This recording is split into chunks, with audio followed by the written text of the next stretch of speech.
Bonsoir à tous, merci de votre fidélité. Comme tous les jeudis sur ASTV, c'est Autrement dit, un invité à découvrir autrement.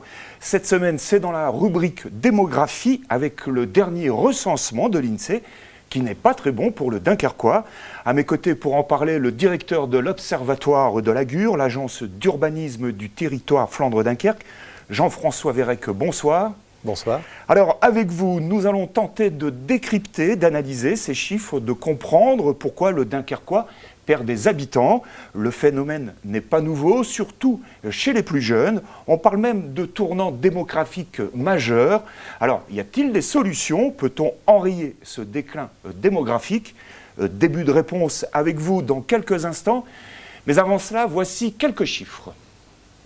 Comme l'ensemble de la presse française, La Voix du Nord d'hier, mercredi, a choisi de mettre en une la conférence de presse du président de la République, François Hollande. Cela dit, le quotidien régional consacre une large part, en pages 2 et 3, sur les derniers chiffres de l'INSEE du recensement de 2011. On y apprend que la population de la région croît très faiblement par rapport à la moyenne nationale, que le Nord, avec 2 579 000 habitants, est le premier département français, ou encore que 75% de la population vit dans les pôles urbains de la région. Mais on peut lire aussi que plusieurs de ces pôles urbains sont en décroissance, Valenciennes, Lens, Douai, Maubeuge et Dunkerque, qui frôlent le podium avec moins 0,76%, soit environ 2000 habitants en moins, au profit, dit-on, des zones périurbaines. Alors, si on s'en tient aux chiffres de l'INSEE, 94 960 en 1982 contre 91 386 en 2011, ça fait moins 3 574 habitants. Jean-François Vérec, y a-t-il une explication à cette baisse ? Une explication non, plusieurs oui. Bon, ce serait très long de les passer en revue, mais pour la ville de Dunkerque, on est dans une ville-centre importante qui a regroupé plusieurs communes, qui elle-même connaissait une baisse de population, donc Fort-Mardic, Saint-Paul-sur-Mer et Dunkerque, et une baisse de population qui est avant tout due à la diminution de la taille des ménages. Aujourd'hui, dans un logement, vous avez des ménages de 1, 2, voire 3 personnes. Il y a quelques années, dans les mêmes logements, vous aviez 4, 5, 6 personnes. Donc aujourd'hui, ce qu'on voit pour la ville de Dunkerque, comme pour d'autres villes, c'est que même si on a une diminution de la population, les logements ne sont pas vides. En fait, on a le même nombre de logements, voire davantage de logements. On a plus de ménages. Alors, ça veut dire quoi? Que les logements ne sont pas adaptés à la population? En fait, c'est pas... Alors, les logements, on a du mal à les faire évoluer. Donc c'est un grand enjeu, notamment pour les agences d'urbanisme et les architectes. Mais les logements qui ont été construits pour l'essentiel à partir des années 50, après la reconstruction, 50, 60, 70, etc., ces logements, aujourd'hui, sont souvent trop grands par rapport à la taille des ménages, parce que les enfants ont grandi, ils ont quitté le foyer parental. Au bout d'un certain temps, c'est vrai qu'ils ont essayé de chercher, d'accéder à la propriété. Et alors, soit ils sont partis en dehors de la ville pour faire construire, soit ils sont partis également en dehors du territoire, peut-être pour trouver un emploi qu'ils ne trouvaient pas forcément dans le Dunkerquois. Alors, ce n'est pas propre à la ville de Dunkerque. La CUD connaît le même problème. Oui, alors si on regarde de près les chiffres du dernier recensement, on voit que le cœur de l'agglomération, on va dire, donc de Grande-Synthe jusque Le Frincouc à peu près, bon, tout ce territoire-là perd de la population, de même le territoire autour de Gravelines. Et donc c'est précisément les ensembles de communes qui ont connu la plus forte croissance de population dans les années 60. Et donc ces populations qui se sont installées dans les années 60, aujourd'hui, elles se retrouvent 50 ans après, on va dire vieillissantes, avec une structure familiale qui évolue, et donc la taille des ménages qui diminue. Sait-on qui s'en va exactement ? Alors oui, on connaît assez bien les mouvements de population. En tout cas, on sait qui s'en va de l'ensemble du Dunkerquois. C'est essentiellement une population âgée de 18 à X années. Donc on a vraiment une perte de population entre 18 et 30 ans. Ces jeunes partent dans un premier temps pour leurs études. Alors eux, ils partent d'abord essentiellement pour leurs études, ou bien on a des très jeunes actifs qui trouvent du travail ailleurs, mais pour l'essentiel, c'est avant tout pour leurs études.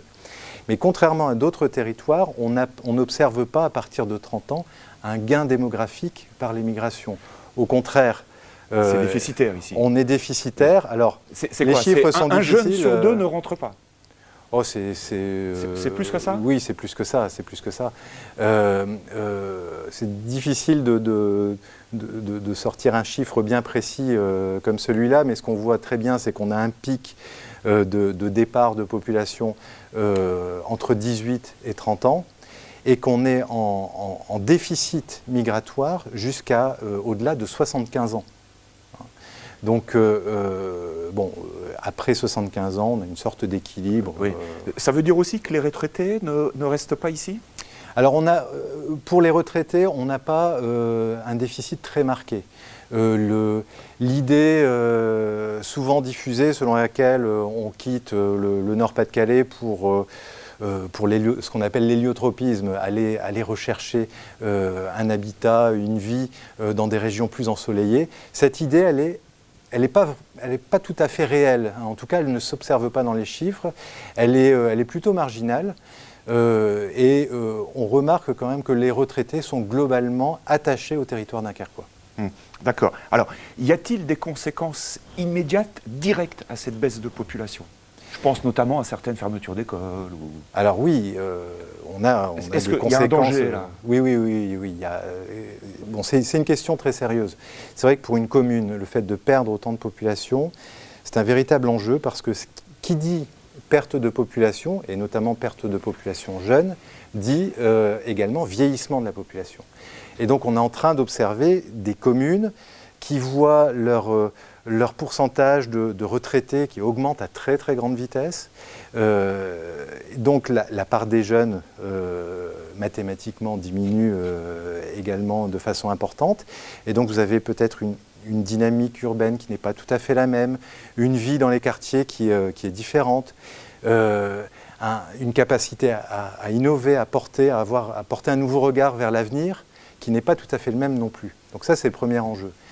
Deuxième enjeu, l'évolution de la population active. Vous avez de moins en moins de population pour occuper les emplois. Et puis troisième enjeu, bien sûr, vous en avez parlé, les écoles, les équipements. Donc les écoles sont des équipements qu'il va falloir adapter à cette évolution de la population. Et ce n'est pas seulement vrai pour les écoles, c'est aussi vrai pour l'université. Si on regarde un petit peu l'évolution, le rythme d'évolution de la population, pour les jeunes en âge d'aller à l'université du littoral, on a une diminution sur une période intercensitaire, donc on va dire 6-7 ans, on a une diminution de 17% de la population en âge d'aller à l'université. Et donc pour les effectifs futurs de l'université du littoral, il y a une vraie question qui se pose. Alors, selon les projections de l'INSEE, le Dunkerquois totaliserait 248 000 habitants en 2030, soit 17 000 de moins qu'en 2008. Vous, la Gure, quelles sont vos propositions? Alors, d'abord, j'aimerais qu'on revienne quand même sur ce chiffre. Parce que en quelques lignes. Voilà, très rapidement, mais ça va être difficile d'être rapide. Cette projection de l'INSEE qui a été publiée un petit peu partout, nous on l'a remise en perspective avec l'INSEE et le syndicat mixte du SCOT. Donc on a retravaillé sur ces chiffres et on a demandé tout simplement à l'INSEE, si on perdait 17 000 habitants, ça voudrait dire combien d'emplois en moins? Alors la réponse n'est pas directe, mais on peut dire 17 000 habitants, c'est à peu près 13 000 actifs en moins. 13 000 actifs en moins, c'est à peu près 13 000 emplois en moins aussi. 13 000, 11 000 emplois, voilà. Sur une période de 20 ans. Si on regarde dans le passé, on n'a jamais connu une telle perte d'emplois sur la même période. Alors, il y a des solutions? Alors, la solution, d'abord, ça a été de demander à l'INSEE, mais si on perdait moins d'emplois, qu'est-ce qu'on imaginerait pour la population? La réponse de l'INSEE est tout à fait claire. Si on perdait à un rythme d'une centaine d'emplois par an, on aurait une stabilisation de la population. Donc si on arrive à enrayer, à éviter un effondrement de l'emploi, effectivement, on peut Oui, maintenir la population. Donc tout est lié avec l'emploi. Oui. Alors, simple... Et pas uniquement, c'est aussi l'attractivité du territoire.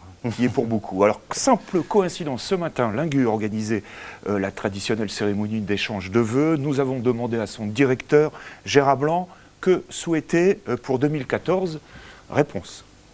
De rebondir sur les nouvelles conditions de son travail et de son partenariat, donc la nouvelle géographie de l'intercommunalité, et surtout la nouvelle donne de la société et du développement.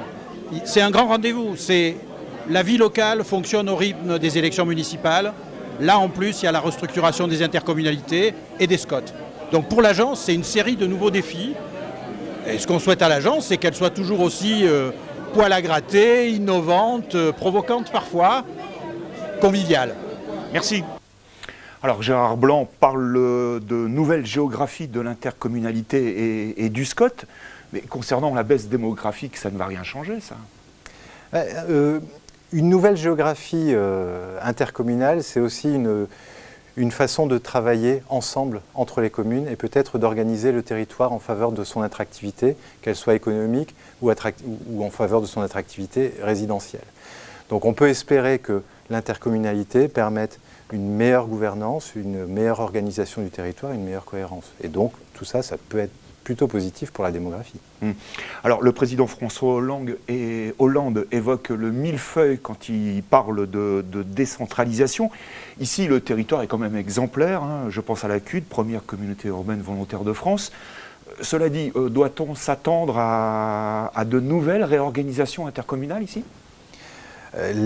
La réforme territoriale est en marche. C'est vrai qu'on aura une réorganisation intercommunale très importante sur l'ensemble du Dunkerquois, déjà en marche cette année, sans oublier l'organisation du CIVOM. Et donc, effectivement, il y a une recomposition qui est en cours, qu'il va falloir accompagner, et c'est un vrai défi pour la Gure. Très bien, on va suivre. Voilà, et puis si le sujet vous intéresse, pour plus de détails, vous pouvez consulter la dernière publication de la Gure sur ses travaux, la voici. C'est à télécharger sur le site de la Gure où vous pouvez passer le prendre, c'est gratuit, quai des Hollandais. Très bien, on va en rester là avec ces derniers chiffres de l'INSEE et de la Gure. Jean-François Vérec, merci pour tous ces détails et ces précisions. Merci à vous. Quant à nous, on se retrouve la semaine prochaine, jeudi prochain, avec un invité à découvrir autrement. Excellente semaine à tous. Merci d'être encore là. Bonsoir.